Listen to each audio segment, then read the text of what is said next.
بسم اللہ الرحمن الرحیم۔ السلام علیکم۔ اسلامک لائبریری آفیشیل میں آپ کو خوش آمدید کہتی ہوں۔ تاریخ انسانی میں یروشلم ایک واحد شہر ہے جو دنیا میں موجود 3 سب سے بڑے اور اہم مذاہب یعنی مسلمان، عیسائی اور یہودیوں کے لحاظ سے انتہائی اہم ہے۔ اس شہر کی تاریخ انتہائی پرانی ہے۔ تاریخ میں اس پر کئی حملے بھی ہوئے جس کے دوران یہودی دربدر ہو کر رہ گئے۔ آج بھی ماہر آثار قدیمہ ان کھنڈرات میں موجود وہ عمارتیں تلاش کرنے کی کوشش کرتے ہیں جو اس شہر کے اجڑنے کے ساتھ نظروں سے اوجھل ہو گئیں۔ پہلی بار یہ شہر حضرت داؤد علیہ السلام کے دور میں تعمیر ہوا۔ وہ اللہ کے ایک جلیل القدر پیغمبر تھے۔ ان کا نام قرآن مجید میں 16 مرتبہ آیا ہے۔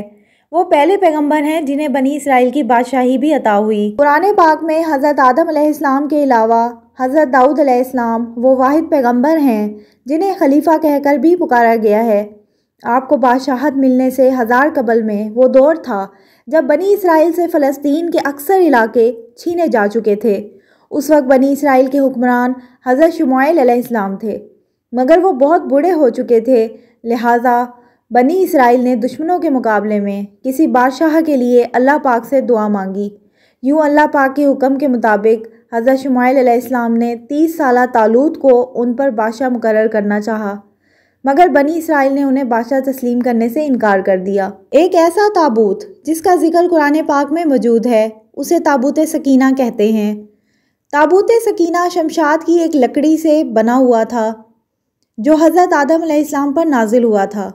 یہ آپ کی آخری زندگی تک آپ کے پاس ہی رہا، پھر بطور میراث یکے بعد دیگر آپ کی اولاد کو ملتا رہا، یہاں تک کہ حضرت یعقوب علیہ السلام کو بھی ملا، اور آپ کے بعد آپ کی اولاد بنی اسرائیل کے قبضے میں رہا، یہاں تک کہ حضرت موسیٰ علیہ السلام کو مل گیا تو آپ اس میں تورات شریف اور اپنا خاص سامان رکھنے لگے۔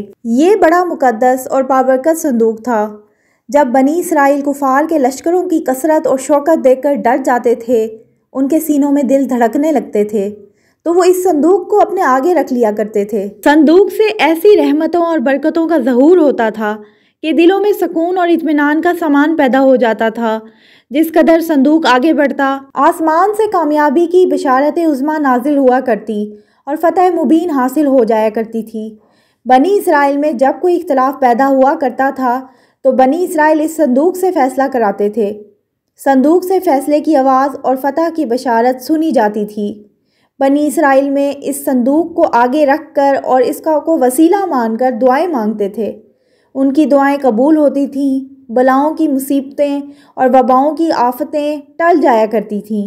یہ صندوق بنی اسرائیل کے لیے تابوت سکینہ یعنی برکت و رحمت کا خزینہ اور نصرت خداوندی کے نزول کا نہایت مقدس اور بہترین ذریعہ تھا۔ مگر جب بنی اسرائیل طرح طرح کے گناہوں میں ملوث ہو گئے اور ان میں گناہ اور سرکشی بڑھ گئی تو ان کی بدعمالیوں اور سرکشی کی وجہ سے اللہ تعالیٰ کی طرف سے غضب نازل ہوا کہ قوم عمالقہ کے کفار نے ایک لشکر حرار کے ساتھ ان لوگوں پر حملہ کر دیا۔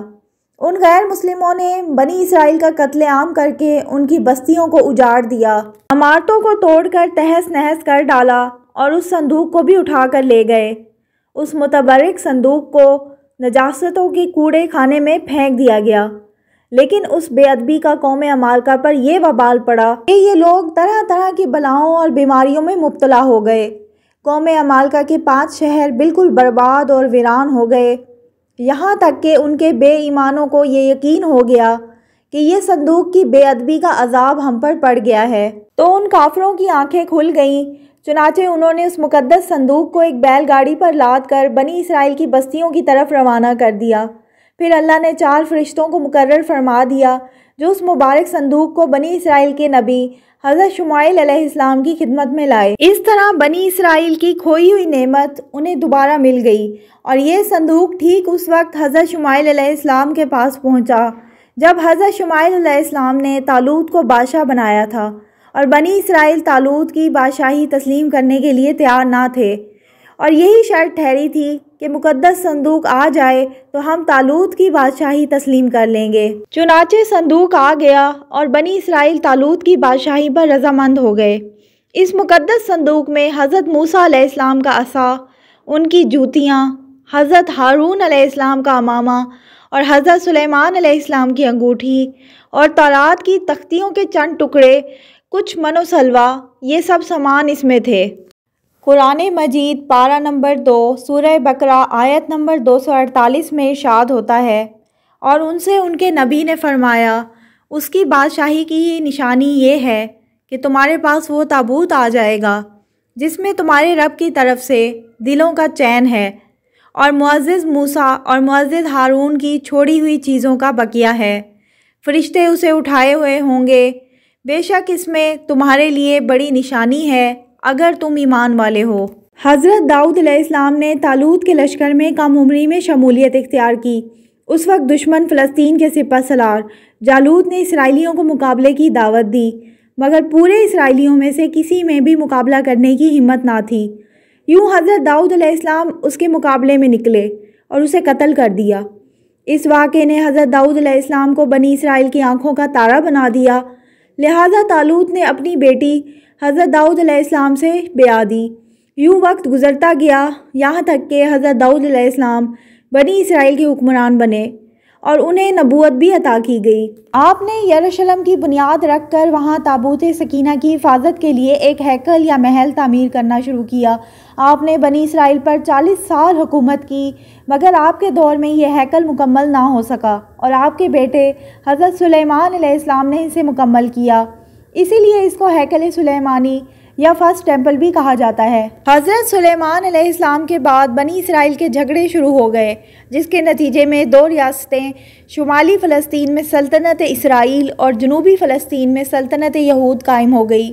یہ شدید دشمنی اور خون ریزی ایک طویل عرصے تک جاری رہی، یہاں تک کہ 7ویں صدی قبل مسیح میں حاشوری فاتحین نے سلطنت اسرائیل کا خاتمہ کر دیا، اور یوں بنی اسرائیل ٹوٹ کر سلطنت یہود تک محدود رہ گیا۔ لہٰذا بابل کے بادشاہ بخت نصر نے سلطنت یہود کو بھی تباہ کر دیا، اور اس دوران ہیکل سلیمانی کو بھی مکمل تباہ کر دیا گیا، اور تابوت سکینہ ایسا غائب ہوا کہ پھر آج تک نہ مل سکا۔